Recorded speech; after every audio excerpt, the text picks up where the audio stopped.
Tá bem difícil atravessar aqui. Eu tô sem bota. Ai, ai, ai.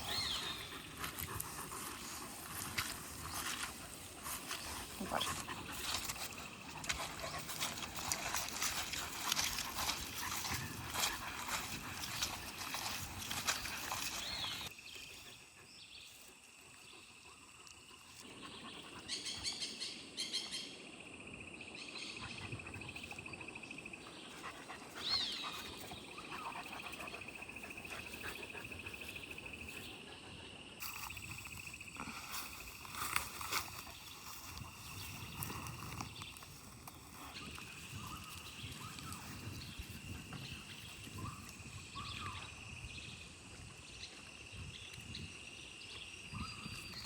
Vamos conversar? Porque eu tô precisando conversar com vocês sobre esse livro, O Conde de Monte Cristo. Não tô aguentando mais segurar. Eu preciso falar sobre ele. Eu li apenas 30% do livro, o que equivale aí a umas 390 páginas. Considerando que o livro tem, 1.300 e poucas páginas, não tenho certeza porque eu tô lendo no Kindle. Então ali o Kindle fica aparecendo só a porcentagem, né? Tô lendo uns 30% do livro, mas eu preciso falar desse livro. Uma das características mais impressionantes que eu notei nesse livro até agora, com quase 400 páginas lidas, o que não é pouco, é o quanto esse livro é permeado de ação. E isso não é algo simples, considerando que é um calhamaço, né? Para vocês terem noção, vamos pegar aqui uma comparação. O último calhamaço, o último grande livro físico, né, grande mesmo, as 800 páginas por aí, que eu li, foi Ana Karenina. E Ana Karenina, apesar de sim, tá acontecendo muita coisa ali naquela sociedade russa, com aqueles infinitos personagens, parece que a ação de Ana Karenina, ela é muito mais interna. Sabe o que eu quero dizer? Parece que os personagens, eles refletem, e a partir de uma reflexão eles acabam agindo, sabe? Tipo, a própria Ana Karenina, ela reflete sobre alguns temas da vida dela, as coisas que estão acontecendo, e a partir desses pensamentos, dessas concatenações, ela age de uma certa forma.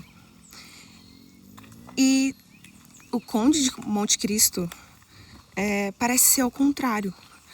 Parece que é preciso haver coisas acontecendo a todo momento, muito sofrimento, muitos eventos, muitas transformações, para aí sim o personagem refletir sobre aquilo. E eu acho que essa é uma das razões que esse livro foi tão adaptado. São 400 páginas lidas de pura ação acontecendo. Claro, tem ali muita filosofia, tem ali muitas reflexões que a gente consegue fazer, a gente consegue interpretar muito esse livro de várias formas, ele nos dá muito material para isso, mas sempre está acontecendo alguma coisa. O Dantes é um jovem que começa acreditando que tem muita liberdade, que ele, né, é um jovem que trabalha, tem a sua independência, ajuda seu pai, tem uma bela namorada, trabalha no mar, o que parece ser mais bicho solto do que trabalhar no mar, né? Então ele é muito bonzinho, é tipo um Jon Snow, sabe? Lembra quando o Jon Snow confiava 100% nas pessoas? Ele é desse jeito no início. Então ele confia muito nas pessoas, o que dá muita raiva no início. E essa questão da liberdade, ela vai permear todo o primeiro e toda a primeira e segunda parte do livro.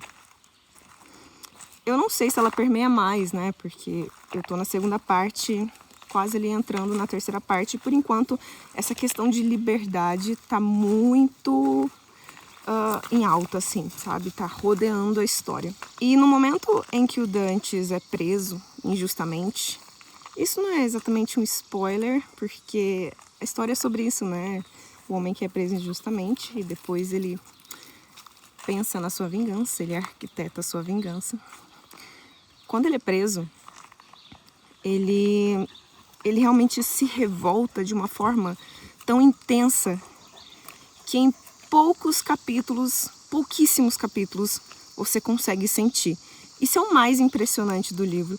Como você consegue sentir essa falta de liberdade, esse desespero do Dantes em pouquíssimas páginas.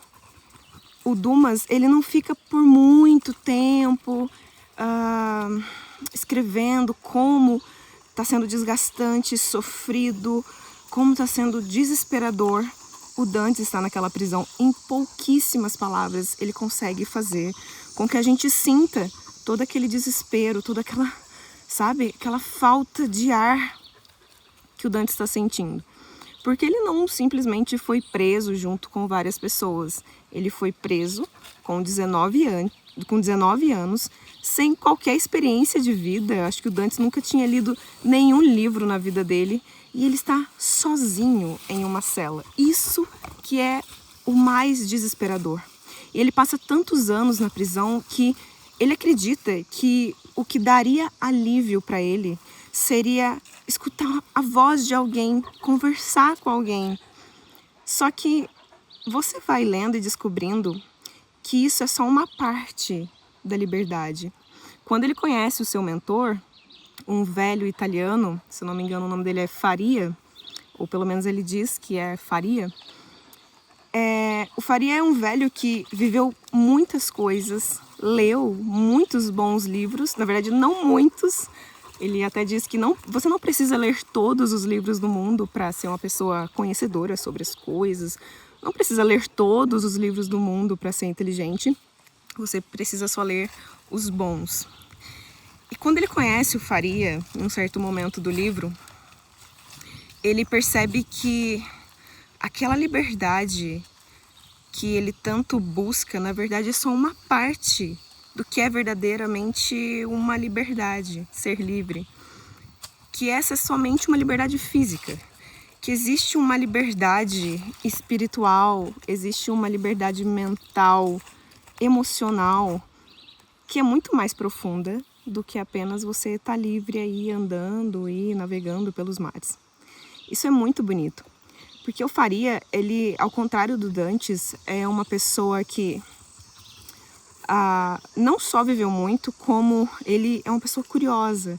Então ele leu, ele estudou, ele conversou com as pessoas, era um cara completamente vazio de preconceitos. Então ele não é só uma pessoa inteligente ou criativa, ele é uma pessoa conhecedora das coisas.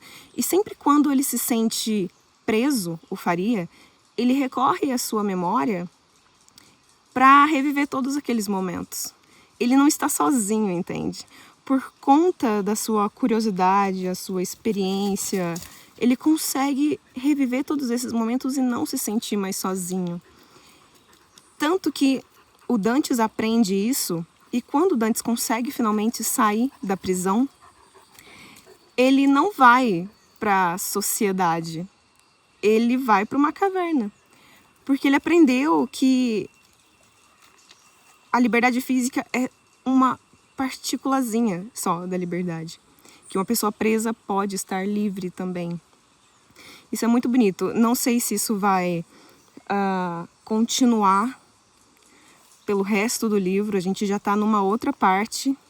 Essa parte toda já passou há muito tempo. Estava ali nos 19% do livro. Imagina, 19% do livro, nem isso eu acredito, uns 15% já acontece tudo isso. O Dantes, ele volta, ele tenta se casar, ele não consegue, ele é preso, ele passa longos anos na prisão, ele conhece o Faria, ele aprende sobre essa questão da liberdade, que eu acho que é só um tema superficial. Tá acabando o tempo do meu celular aqui, mas só para concluir, pelo menos até a parte onde eu tô, a gente está num momento em que o Dantes começa a pensar na sua vingança. E assim, não tem como mais chamar ele de Dantes nessa parte. Até ele mesmo não se chama. É como se o Edmond Dantes tivesse morrido mesmo naquela prisão. É como se ele não existisse mais. E ele não tem a menor vontade, pelo menos até agora, de virar para as pessoas que ele conheceu, né, no seu passado, as pessoas do seu passado, e falar: olha, estou vivo, consegui sobreviver. Não, foda-se. Aquele cara lá morreu mesmo. Vocês estavam certos. Ele morreu, ele não aguentou. Até porque, depois de tantos anos com o seu mentor, o velho Faria, ele virou uma outra pessoa. Ele é um homem agora. O que acontece é que ele tomou o lugar da providência para fazer bem aos bons e agora ele pede para que o Deus Vingador meio que encarne nele mesmo para ele punir os maus. Essa é basicamente uma frase, assim, uma conversa interna que ele tem, né? Ele fala isso, é um diálogo dele, mas é um diálogo com ele mesmo. Ali no meio da parte 2. Não lembro se é capítulo 9, 8, não tô lembrando agora. Eu já passei bastante dessa parte, mas é uma parte que me marcou demais. É lindo isso que ele fala. Eu tomei o lugar da providência para beneficiar os bons, como foi com o Morel, que ele paga as suas dívidas e ainda dá um barco novo para ele, porque o faraó foi naufragado. O faraó era o barco, inclusive, que o Dantes trabalhava. Então ele foi naufragado. Graças a Deus os marujos sobreviveram, mas aí o Morel ficou sem barco nenhum, ficou sem como trabalhar. E é muito lindo essa parte. Eu queria falar ela inteira para vocês, mas não vai dar tempo, eu vou ficar falando aqui e vai ficar até chato. Então, nesse momento, ele está pensando em como se vingar da forma mais perfeita que possa existir. Eu não sei como ele vai fazer isso. Eu estou, assim, bastante ansiosa. Na minha cabeça, ele ia pegar uma metralhadora e ia atirar para tudo quanto é lado. Mas ele não fez isso. Ele foi paciente. Esse menino tá muito mudado, gente, vocês têm noção. Mas é isso, eu tô adorando esse livro. E eu venho falar mais sobre ele à medida que eu for desenvolvendo, à medida que eu for chegando até o final, tá? I could find you, kill her, and then castrate you. I can't help it, I'm a romantic. Honey, I promise you, this is not a place for you. This isn't camp by a stream. This is suffer and survive. Mm-hmm. You will hate it here. Well, that's why I got us a hotel in Amarillo. Honey, I cannot leave the boys and go sit in an air-conditioned hotel room. Sweet, baby. We got a suite. Okay. Well, do you understand how this makes me look? I can't be held up in town while the boys are doing work.